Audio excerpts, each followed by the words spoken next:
Que privilégio é estar aqui. Adoro estar no CTM.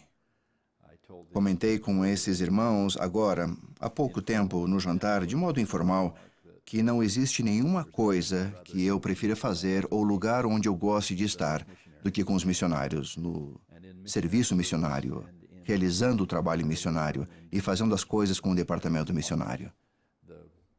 O mecanismo sobre a direção do profeta que os chamou para a missão guiará sua missão enquanto estiverem no campo, trabalhará com os presidentes de missão e deseja que tenham uma boa experiência, proporcionando a cada um de vocês ferramentas como o manual, pregar meu evangelho e todos os auxílios que pudermos oferecer.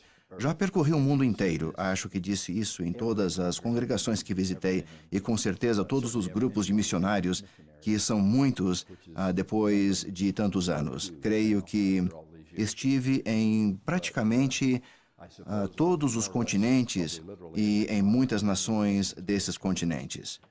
Já testifiquei a missionários como vocês que minha missão significou tudo para mim em minha vida. Tudo. Nenhum rapaz poderia ter servido em missão e sido mais beneficiado do que eu. Espero que venham a sentir o mesmo. Espero que sintam isso com o que eu vou falar hoje. Ficarei muito decepcionado se não for o caso. Mas desejo que sua missão tenha para vocês o mesmo significado que teve para mim. Venho de uma família sem tradição no serviço missionário, pelo menos na família direta, a menos que talvez buscássemos algum antepassado distante, mas eu não tinha nenhum modelo próximo e nem sabia muito bem o que era missão. Não tinha uma ideia exata de quais roupas levar. Nossa organização não era tão boa e coordenada quanto é hoje. Foi há muito tempo, para falar a verdade. Ainda estávamos saindo da Arca de Noé quando recebi o chamado. Nem me lembro se havia uma lista de roupas, não me lembro. E eu não tinha a quem consultar, não tinha irmãos mais velhos, pai, mãe, ninguém com experiência de missão. Embora eu tenha ido para a missão tão sem conhecimento, inocente, confuso, perdido e desconcertado, ver essa experiência de 2 anos afetar para sempre, sempre, sempre minha vida é mais do que eu poderia agradecer ao Pai Celestial nessa longa lista de bênçãos para as quais não tenho palavras para agradecer nesta igreja, no Evangelho de Jesus Cristo, começando primeiramente e acima de tudo pela expiação e dádiva de seu Filho. Com isso veio a oportunidade de falar e aprender a respeito dessas coisas. Foi quando comecei a ter sentimento sobre isso pela primeira vez na vida. Eu passei pela primária, pelo sacerdócio arônico, pelo seminário, fiz as coisas que vocês fizeram e meu conhecimento não era maior do que o seu, o que é muito, ou talvez pouco.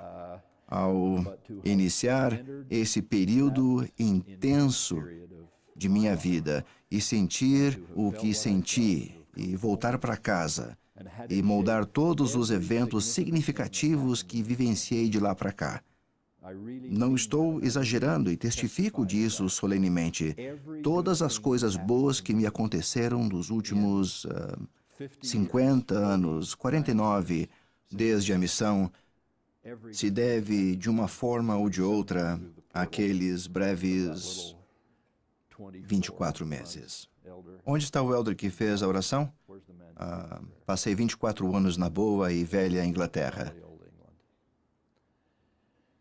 Sinto muita alegria e enorme satisfação por seu desejo de servir e, dessa forma, permitir que isso afete seus casamentos e suas escolhas futuras sobre os estudos, a profissão, a criação dos filhos, a atuação na comunidade e as responsabilidades que virão a desempenhar na igreja. Quero que vocês se sintam da mesma forma.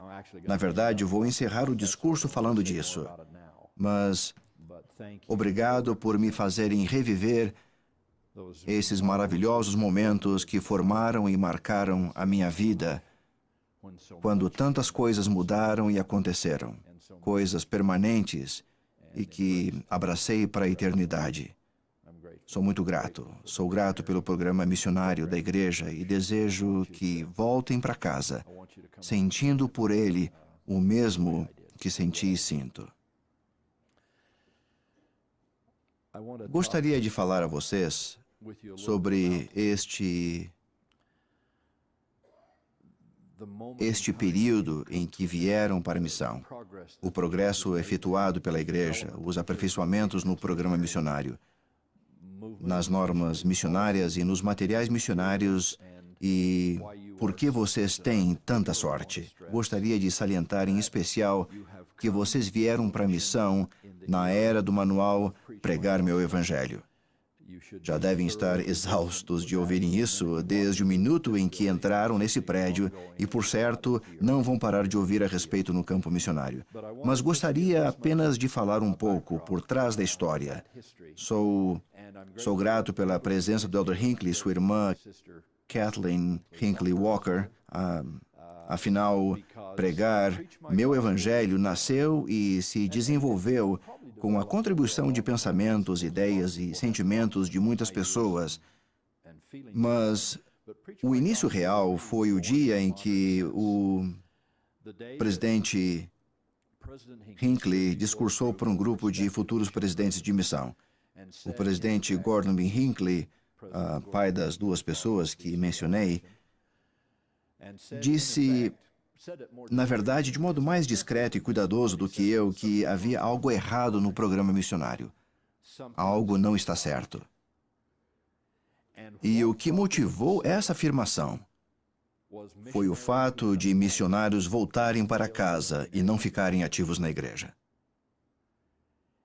Quando ele disse isso, foi como se uma flecha me atingisse o coração. Afinal, ele mencionou aquilo que eu sempre senti, mas por algum motivo nunca consegui expressar, identificar ou até mesmo perceber que sentia. Mas quando ele falou sobre essa tragédia em sua vida, com voz embargada, e seu pai e do elder da irmã Hinckley, não era muito de mostrar emoções, mas quando ele disse com emoção que se qualquer missionário que trabalha sob nossa responsabilidade não permanecer fiel ao voltar para casa, fiel a essa doutrina, esses convênios, estes princípios e essas ordenanças, algo está claramente errado.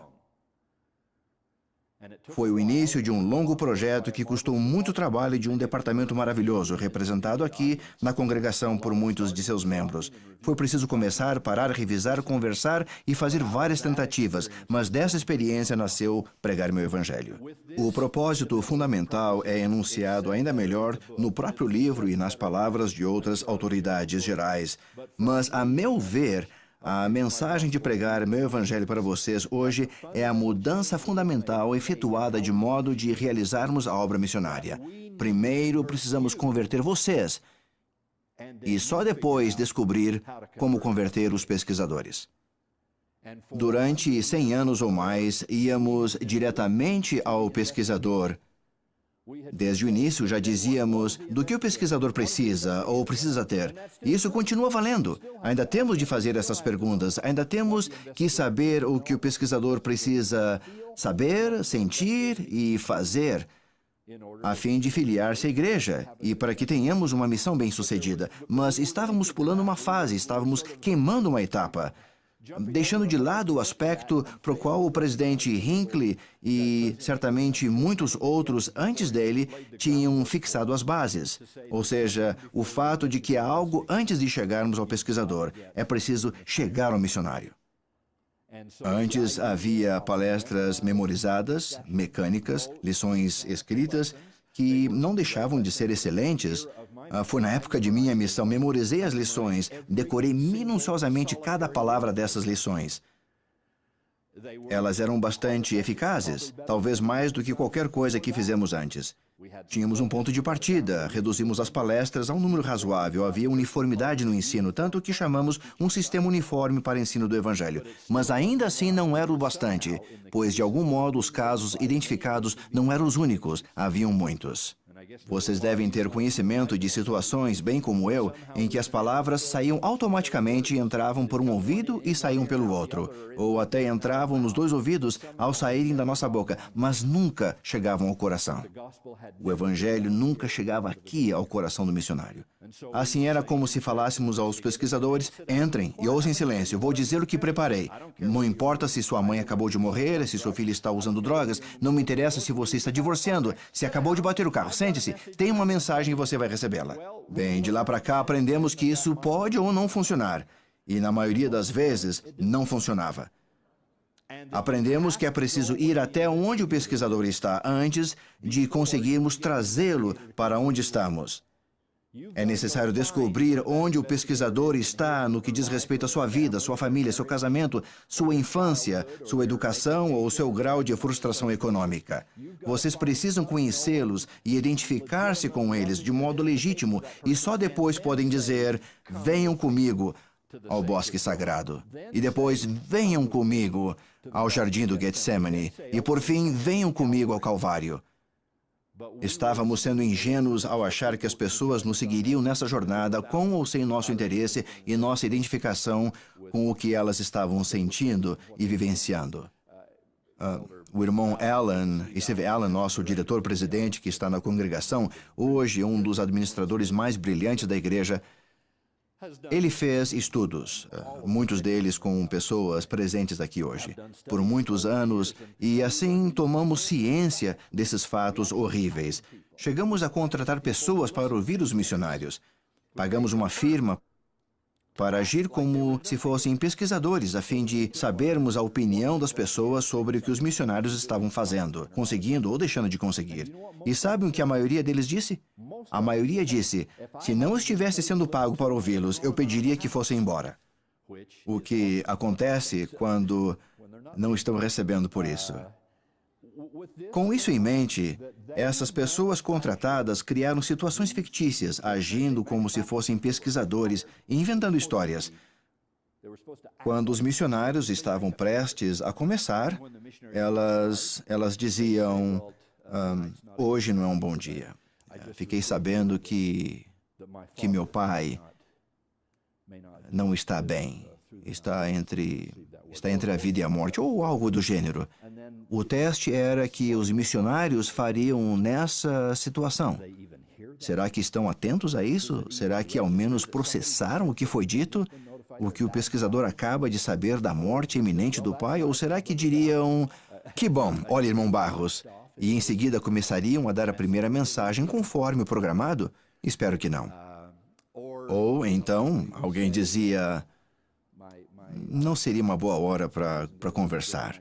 Não é um bom momento para a visita dos missionários.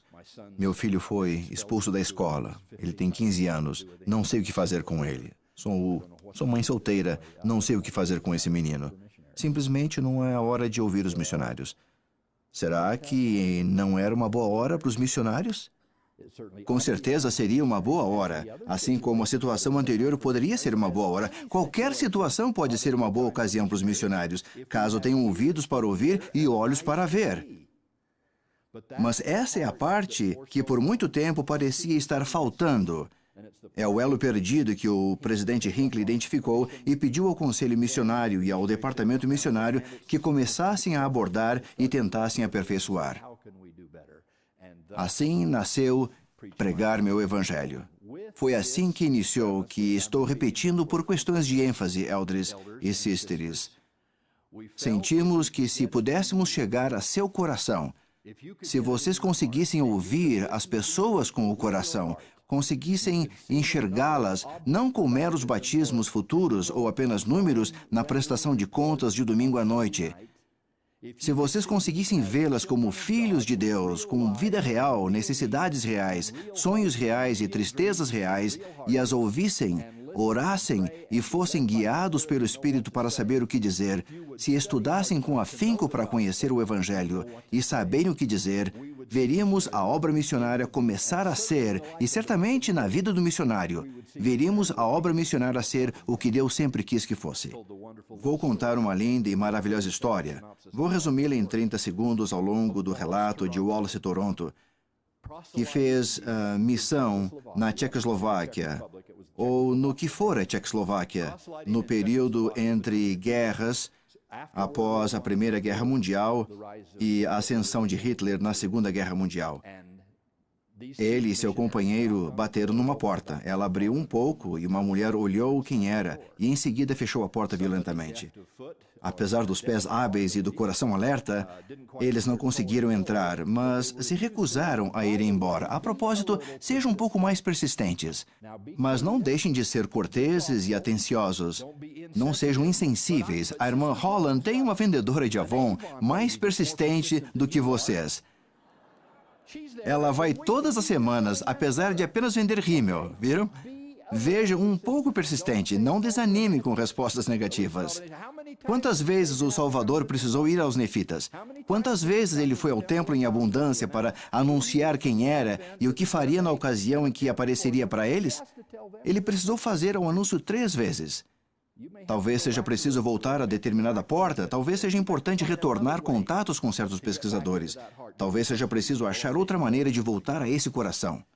Não desistam facilmente. Eles bateram na porta várias vezes. Por fim, a mulher tornou a abrir e disse em tcheco, um tcheco não muito bom, que eles precisaram ir embora.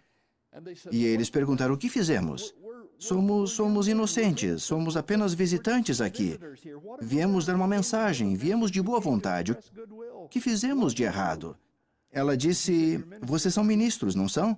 Eles responderam: sim, somos ministros. Ela disse: basta para mim, chega, chega. E começou a fechar a porta de novo. Dessa vez eles não tiraram o pé da porta, porque o que há de errado com os ministros? O que há de errado conosco? Fale, explique o motivo.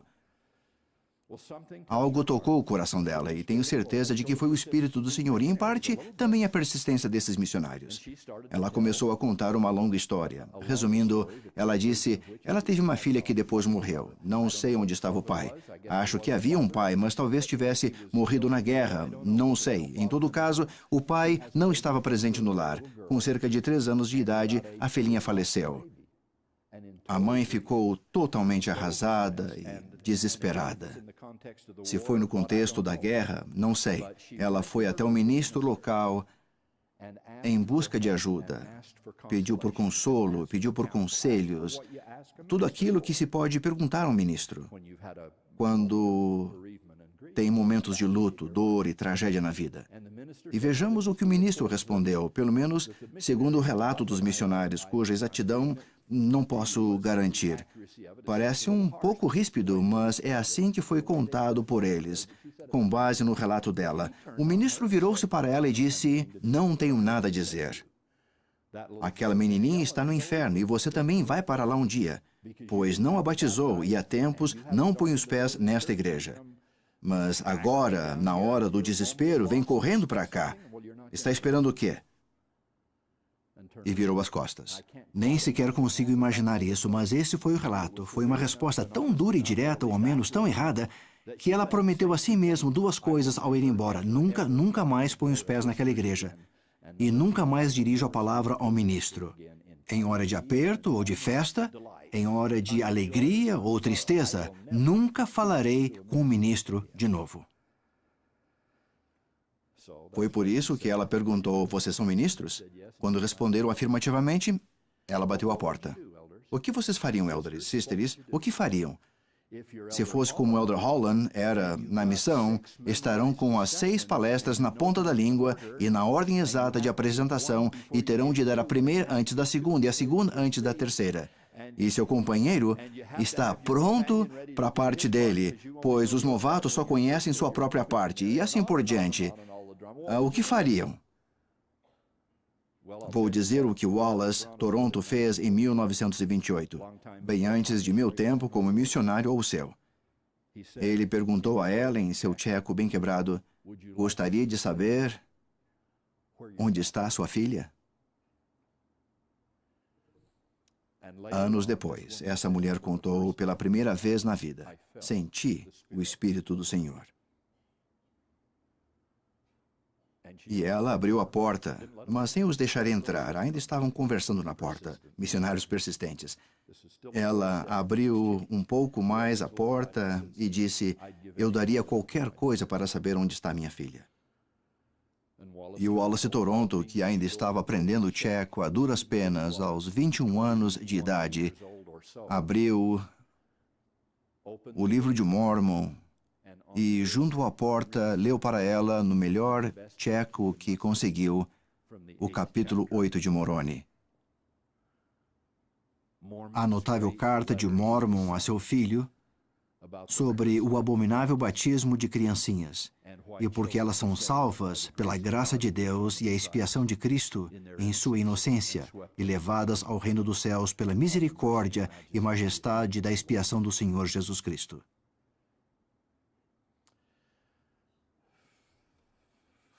"50 anos depois, quando o filho do Elder Hinckley e o meu foram companheiros na República Tcheca, a história dessa irmã continuava bem viva, embora ela já estivesse falecida. Havia uma tradição ainda bem viva nesse país sobre essa mulher já falecida, cujo legado para a igreja ainda era bem conhecido entre os membros da igreja, e pelo menos alguns missionários tinham também ouvido falar dela, e da maneira em que se filiou à igreja logo após a Primeira Guerra Mundial. Pouco depois, a Tchecoslováquia foi fechada de novo, como devem estar lembrados, pois o país foi um dos primeiros a cair diante da ascensão do nazismo na década de 30 e da Segunda Guerra Mundial e sofrer as consequências do conflito. O comunismo e a divisão da Europa, portanto, durante um total de cerca de 75 anos, o país viveu uma guerra após a outra, uma ocupação após a outra. Em meio a tudo isso, essa irmãzinha e um grupo de irmãs iguais a ela, pois não havia muito sacerdócio, mantiveram a igreja viva e a chama da fé acesa na Tchecoslováquia. Até que, por fim, em nossa época, essa missão pôde ser reaberta. E nossos filhos e alguns de vocês, alguns aqui presentes, devem estar indo para a República Tcheca ou Eslováquia ou países vizinhos, podem ver um novo dia raiar e a igreja tornar a crescer sobre os alicerces dessas irmãs que guardaram o dízimo numa jarra. Elas oraram, ansiaram e esperaram pelo dia em que algum portador do sacerdócio de algum lugar próximo viria e administraria o sacramento.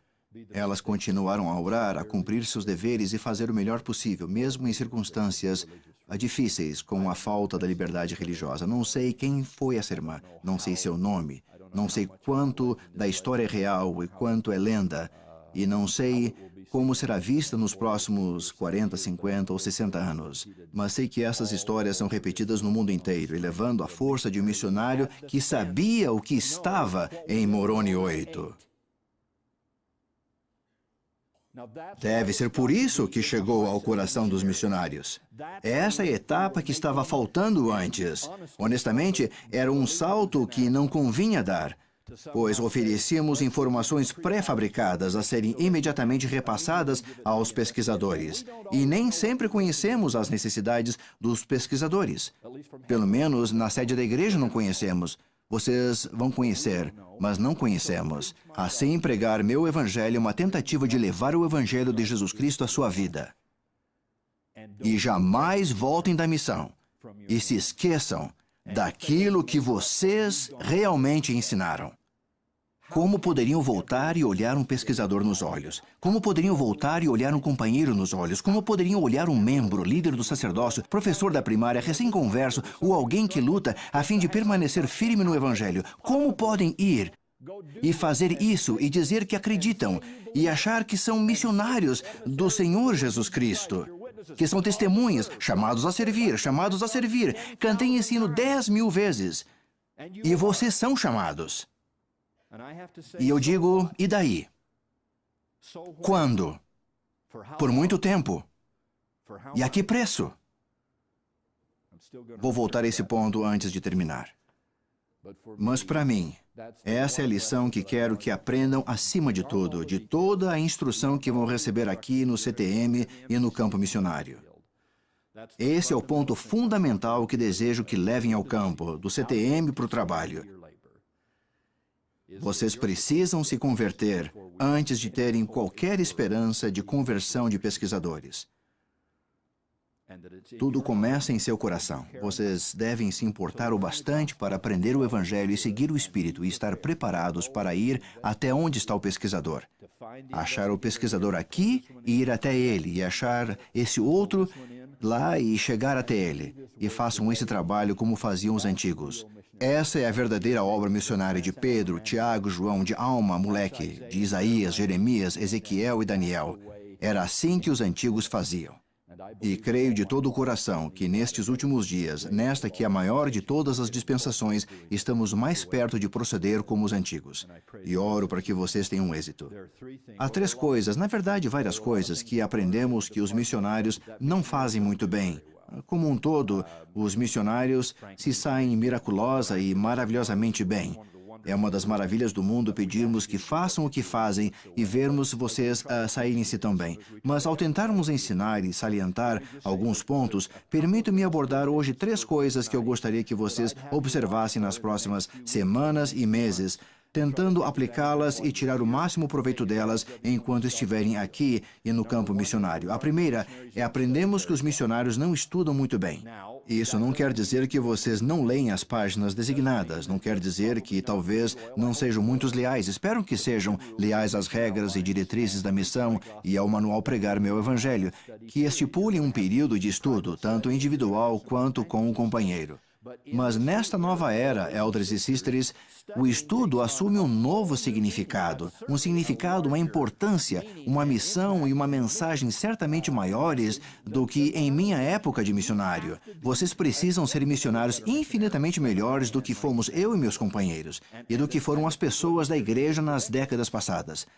Para estarem mesmo à escuta das pessoas, preparados pessoalmente, profundamente investidos, perfeitamente imbuídos, e para ensinarem com poder, terão que empenhar-se. Isso significa estudar, e é por isso que desejamos que se levantem bem cedo. Detesto falar de obediência, mas a obediência é a primeira lei de todas. Lembro-lhes de sua experiência no templo e sua experiência de vida e o que certamente será sua experiência na missão. Me digam como é sua obediência e poderei dizer como será sua missão. Não poderia dizer nada mais eterno que isso, e tudo começa com algo simples, como se levantar na hora certa da manhã. Não é que queremos ser mais rígidos que a mãe de vocês, ou fazer a vida difícil, trazendo café na cama. Afinal de contas, nós não tomamos café. Seja o que for, se pedimos que levantem, trabalhem bastante e comecem cedo, há um motivo para isso, é que vocês precisam estudar. Temos 2 membros dos 12, chamados Russell. Se sua mãe precisasse ser operada do coração, quem chamariam, o Elder Nelson ou o Elder Ballard? Ambos têm Russell no nome e ambos são homens maravilhosos. Alguém teria dúvida na escolha? Alguém? Bem, nem vou pedir votos, mas acho que se tivesse noção da realidade, dirão, podendo escolher, chamo o Elder Nelson. Com isso, não desmerecendo o Elder Ballard, que também tem um canivete bem afiado, ele pode ir até lá e fazer um belo corte. Mas é provável que vocês digam, não, obrigado, prefiro o Elder Nelson. Por quê? Por uma única e simples razão. Ambos são bons homens, ambos são sumos sacerdotes, ambos são maravilhosos. Não estou falando de ministério espiritual, mas contando uma pequena parábola. Vocês escolheriam o Elder Nelson porque ele tem prática. Preferem a ele porque já fez 10.000 cirurgias antes de operar sua mãe. Ele conhece a aparência de um coração saudável e de um coração doente. Sabe quando uma aorta está trabalhando ou não. Sabe quando uma válvula está funcionando ou não. Sabe quando o coração está enfermo e quando não está. Já viu tudo isso muitas vezes. Estudou, tem vivência disso. Passou noites com os pés na água fria para conseguir estudar aqueles enormes livros de medicina antes de operar sua mãe. É isso que seus pesquisadores merecem. Nós não nos desculpamos de pedir que estudem. E não nos furtamos de pedir que estudem em plena era de pregar meu evangelho, pois não podemos prever agora quais serão as necessidades dos pesquisadores. Não posso dizer que em determinado dia será Moroni 8. Moroni 8 não estava em lugar nenhum no plano. É óbvio.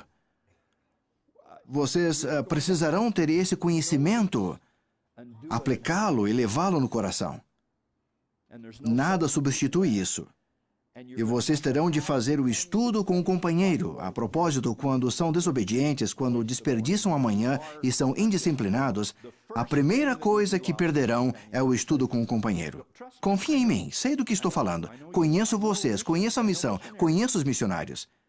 Terão tempo para comer alguma coisa, estudar um pouco sozinhos e fazer uma oração, só que não terão tempo para sentarem e fazer práticas juntos, estudarem juntos e planejar o que farão como dupla. Mas neste evangelho ensinamos 2 a 2. Ninguém vai dar lições sozinhos. Vocês precisam estudar, e precisam estudar juntos. Isso é mais difícil do que ter os pés na água fria e estudar livros de medicina. Vão precisar de 2 pessoas, 2 elders e sisters, com os pés na água fria, dividindo o livro de medicina para descobrir como fazer isso. O estudo alcançou um novo e mais elevado patamar de importância nessa época, do manual Pregar Meu Evangelho. E desejamos que conheçam o Evangelho. Vocês terão de saber onde ir, ter seus esboços e já uma base muito boa. Há uma boa sequência de lições e princípios a serem abordados, mas vocês precisarão estar atentos. A família X não vai ouvir o que ouviu a família Y, e a família Z vai ouvir algo totalmente diferente. Vai ser assim às 2 da tarde, às 6 da noite e às 8 da noite, e tudo isso no mesmo dia. Comigo não era assim. Antigamente, garanto que essas famílias teriam ouvido as mesmas coisas, as mesmas palavras e mensagens, tudo igual. Basta adicionar o piloto automático e não é à toa que vocês terão mais sucesso do que nós. E o mundo precisa que vocês tenham mais êxito do que nós e do que qualquer geração passada de missionários. A outra coisa que aprendemos sobre os missionários é que eles não se preparam muito bem. Sabe o que significa preparar-se quando eu era missionário? Sabem? Preparação consistia na cansativa decisão do local onde íamos bater nas portas naquele dia. Era essa totalidade de nossa preparação. Que rua vamos percorrer hoje? Nossa, tinha que ser gênio para isso. Era preciso olhar um mapa e, então, escolher uma rua. O que significa para vocês preparação e planejamento? Significa tudo o que estou dizendo sobre estudo e muito mais do que precisa a família Soares, a família Gonçalves, do que precisa a família Silva, do que essas pessoas precisam, onde estamos, como foi a última lição, o que faremos na próxima. Qual é a minha parte e qual é a sua? Não seria melhor nos ajoelharmos de novo e vermos o que o Senhor pode nos dizer sobre esse processo? Isso é um planejamento com P maiúsculo na era de pregar meu evangelho. Avaliar como foi a visita com os pesquisadores, tomar notas, examinar a agenda em casa à noite antes de sair na manhã seguinte e no planejamento semanal. Isso torna as reuniões de distrito e zonas mais significativas. Estamos falando de pessoas reais, com necessidades reais e do desafio real de batizarmos e convertermos pessoas num mundo que se afasta cada vez mais e mais do compromisso cristão. Vocês precisam ser muito melhores do que eu fui. E o planejamento precisa ser feito de modo cuidadoso ao usar o tempo e a parte da área de proselitismo que vocês vão cobrir. E se houver um pouco de tempo livre, o que vão fazer? Como está o seu livro de área? E quais são os planos alternativos? Isso foi mencionado apenas por cima na minha época. Talvez alguém até tivesse mencionado, mas sem conseguir dar a devida importância. Mas para vocês é importante.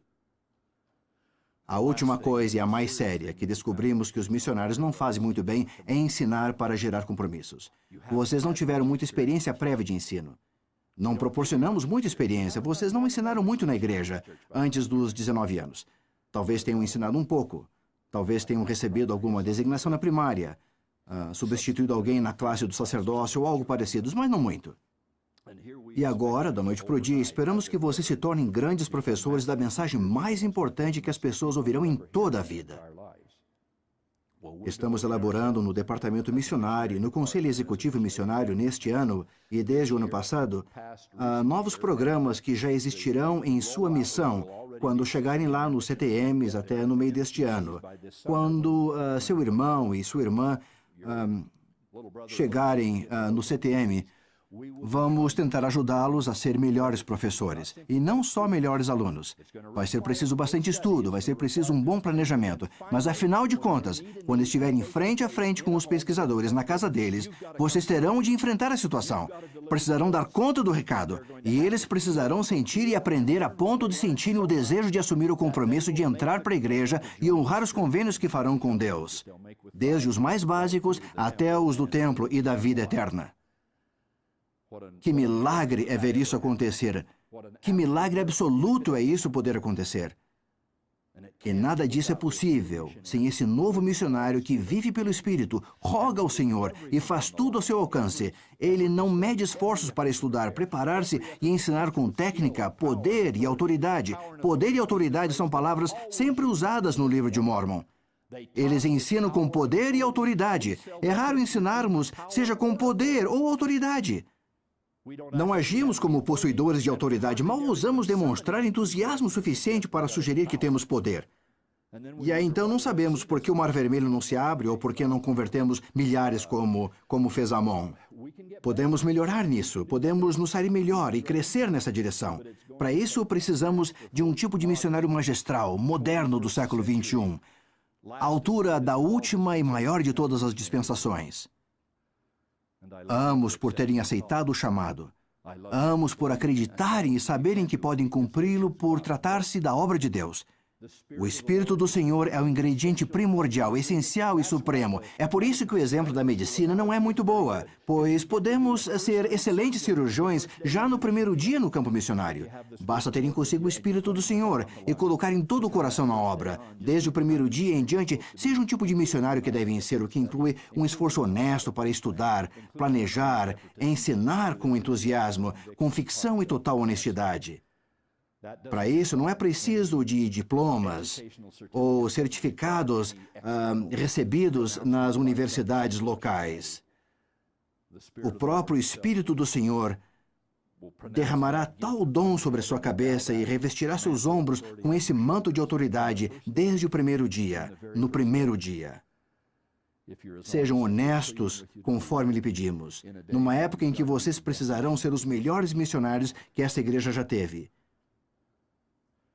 É isso o que precisam ser. O mundo está conturbado e se compreendermos as Escrituras, veremos que continuará. Os últimos dias, por mais grandiosa e sublime que seja essa dispensação na igreja, não oferecerão um espetáculo agradável para o mundo como um todo. E nós também seremos afetados, somos afetados por tudo isso. E vocês são a resposta de Deus. Vocês são a esperança de Israel. Vocês são a esperança de Israel. E têm somente 19 anos de idade. Ou 20, 21 ou 22, seja lá o que for. Assombro me causa o papel dos missionários, bem como o fato de Deus, de algum modo, conhecer o potencial de pessoas como vocês, pessoas como eu. E é uma obra maravilhosa e um assombro. Permitam-me encerrar com um ponto que abordei no início. Ao contrário do esperado, vai ser sobre vocês. Já refleti profundamente sobre o apostolado. Não vou me deter nisso hoje, mas em algum tempo no futuro, numa poltrona com pipoca e chocolate quente, vamos falar do chamado para o apostolado. Em todo caso, senti-me impelido a ler tudo a meu alcance sobre os apóstolos do passado e de hoje, como simples intuito de aprender. Essa é a parte que deixarei para outro dia.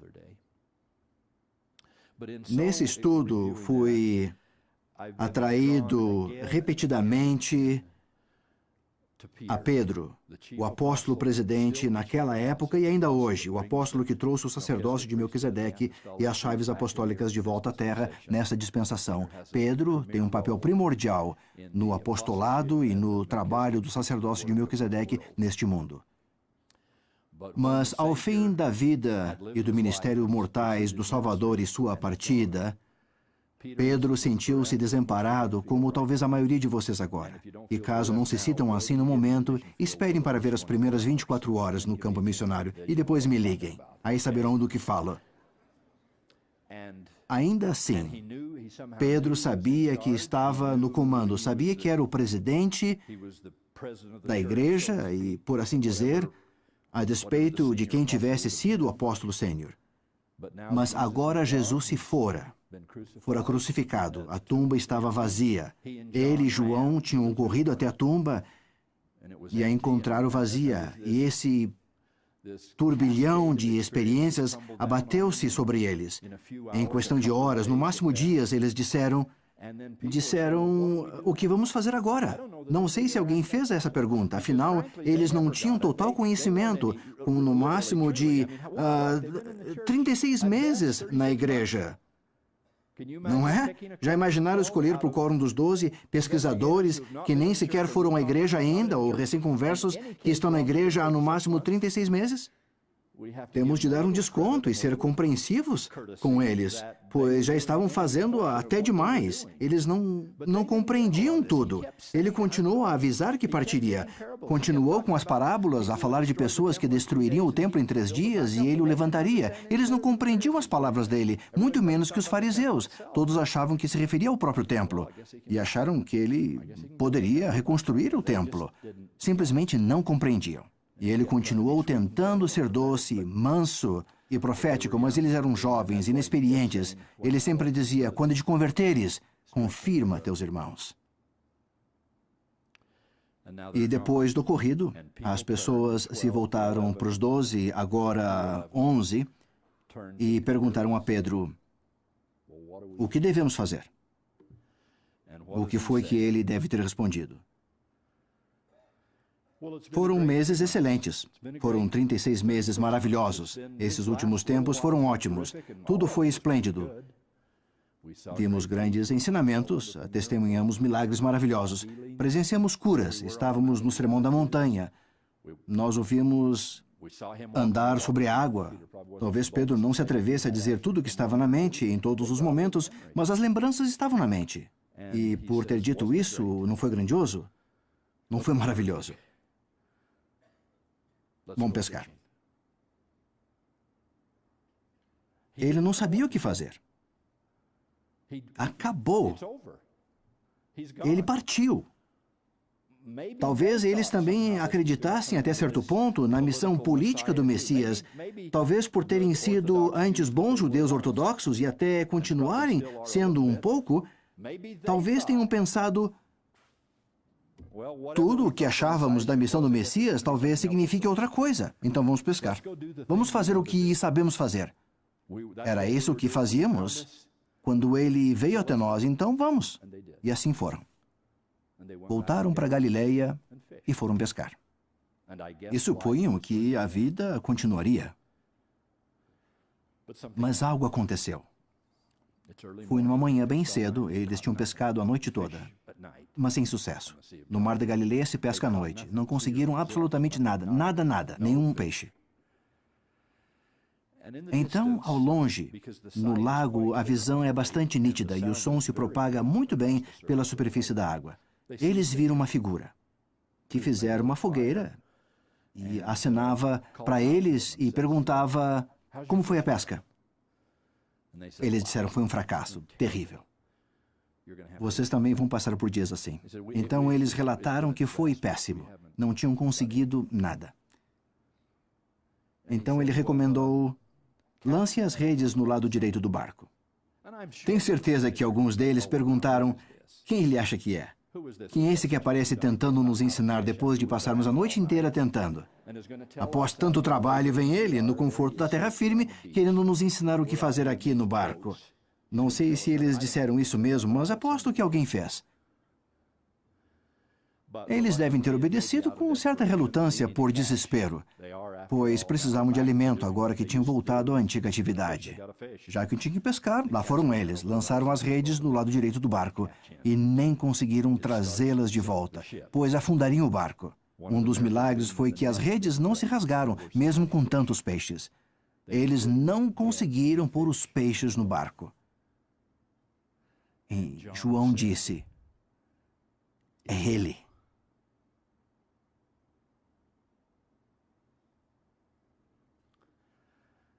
É ele. E Pedro, querido Pedro, que propôs a retomada da antiga atividade do grupo. O querido Pedro que cortou orelhas para serem coladas novamente. O querido, leal e dedicado Pedro olhou para João, ouviu suas palavras, mirou as margens do lago, viu o mestre e saltou do barco. E disse: podem remar se quiserem, mas vou sair. E dirigiu-se à terra firme. Todos vieram atrás, e o Salvador, num maravilhoso gesto de cortesia, tinha preparado o desjejum para eles. Ele fez uma pequena fogueira e cozinhou alguns peixes. É interessante pensar na grandeza dele. Ele sabia que estavam com fome, e a noite tinha sido difícil, e assim preparou uma refeição para eles. E eles foram até ele. Então Jesus começou a fazer perguntas, e com isso eu termino. Pedro, amas-me mais do que esses peixes nesta rede aqui? E mais que esses barcos e cestos? Pedro respondeu: sim, amo-te mais do que eles. Pela segunda vez, Jesus perguntou: Pedro, amas-me mais do que esses peixes? Mais do que suas redes e seu velho barco? Um pouco angustiado, Pedro respondeu: sim, amo. Já disse que sim. Amo-te. Talvez o Salvador tenha respirado fundo, sorrido, olhado Pedro bem nos olhos, e embora não tenha dito, parecia estar dizendo: agora pergunto-te pela terceira vez. Amas-me? Pedro estava muito sensível com o número 3. Agora. E Jesus indagou: muito bem. Pela terceira vez, amas-me mais do que fazes e o que estavas fazendo agora há pouco? Pedro respondeu: amo. Amo-te mais do que tudo. E esse foi o momento em que Pedro se tornou o grande apóstolo. Esqueçamos as negações, por piores que tenham sido. Esqueçamos as orelhas decepadas. Esqueçamos a impetuosidade. Esqueçamos a confusão. Esqueçamos a falta de iniciativa para fazer algo além de voltar a pescar. Naquele momento, face a face, com toda a honestidade do coração, ele disse: amo-te mais do que tudo. E diante disso, o Salvador do mundo pediu: então apacenta minhas ovelhas. Já te pedi antes que deixasse as redes, e volto a pedir agora, e não quero pedir pela terceira vez. Quando te mandei deixar as redes, foi para sempre. Quando pedi que me seguisses, foi para sempre. Quando te chamei como apóstolo, foi para sempre. Quando te chamei como missionário, foi para sempre. Quando pedi que perseverasses, era até o fim mesmo. Agora esquece as redes, os peixes, vai ao barco e deita fora os remos pela segunda vez. Apacenta as minhas ovelhas. Estamos nisso até o fim. E esse foi o dia em que Pedro iniciou sua marcha rumo à eternidade e se tornou um grande homem de Deus em questão de horas ou dias. Foi a partir daí que certas pessoas passaram a pedir para serem deixadas estendidas na rua, aguardando que a sombra de Pedro passasse sobre elas. Eis o Pedro que surgiu após esse breve encontro às margens do mar. E a pergunta é para o tempo e toda a eternidade: tu me amas? Tu me amas? Elders e sisters reunidos hoje nesta congregação, vocês o amam. Senão, não poderão chegar onde precisam, não poderão ser o que precisam ser, não poderão dizer o que precisam. Não poderão tornar-se testemunhas, emissários, baluartes e sentinelas da verdade. Não podem ser, a menos que o amem. É o primeiro e grande mandamento, o maior de todos os mandamentos, o primeiro mandamento. Vocês precisam decidir hoje se estão trilhando um caminho de compromisso à ideia de que amam mesmo a Deus. Vocês realmente amam o Salvador. E se o amarem, e sei que o amam e oro para que amem, e estamos juntos e marcharemos juntos rumo ao futuro, e se o amam, declaram isso e creem nisso, então seu chamado é apacentar as ovelhas dele, para sempre. Agora compreendem por que vocês não devem nem podem nunca voltar atrás? As coisas nunca mais serão como antes. Pedro, não podes ir para casa, não podes voltar a pescar, não podes regressar a Galileia, não podes voltar aos barcos. Acabou. É uma nova vida, um novo dia, um novo tempo. A missão marca esse tempo em sua vida. Vocês não podem retroceder. E se o fizerem, partirão meu coração e o coração do próprio Deus, pois terão virado as costas para o Evangelho de Jesus Cristo, ao qual consagraram a vida, ou pelo menos os próximos 2 anos ou 18 meses. Mas saliento que não se trata apenas de 18 meses ou 2 anos. Aqui estou eu depois de 49 anos. E vou continuar sempre orando que jamais, jamais, jamais parar. E oro para que vocês também nunca, nunca parem. E resistam, caso se sintam tentados na missão ou depois de renegar a fé, cometer transgressões ou violar os convênios que fizeram, com honestidade de coração, mesmo cientes de que nunca serão perfeitos e de que todos nós precisamos nos arrepender de algo durante a nossa vida. Seu curso precisa ser certo, precisam permanecer no rumo correto, precisam ir até o fim. Não podem voltar atrás. Vocês já abandonaram as redes e vão apacentar as ovelhas. Serão discípulos do Senhor Jesus Cristo pelo tempo e por toda a eternidade. É uma responsabilidade tanto para os ombros de um rapaz de 19 anos sentado aqui, ou de uma moça de 21 anos, seja o que for. Mas é assim mesmo que tem que ser. Amas-me. Então, apacenta minhas ovelhas. E faze-o para sempre. Que vocês tenham sucesso nisso. Contarão com o amor de Deus e meu amor. E terão o Espírito Santo para auxiliá-los, pois é impossível ter êxito sem Ele. Que Deus os abençoe na maior aventura de sua vida, que deve e vai moldar, caso permitam, todas as melhores experiências que virão a ter para o restante desta vida, e até mesmo, no que eu saiba, até a próxima. No sagrado nome de Jesus Cristo. Amém.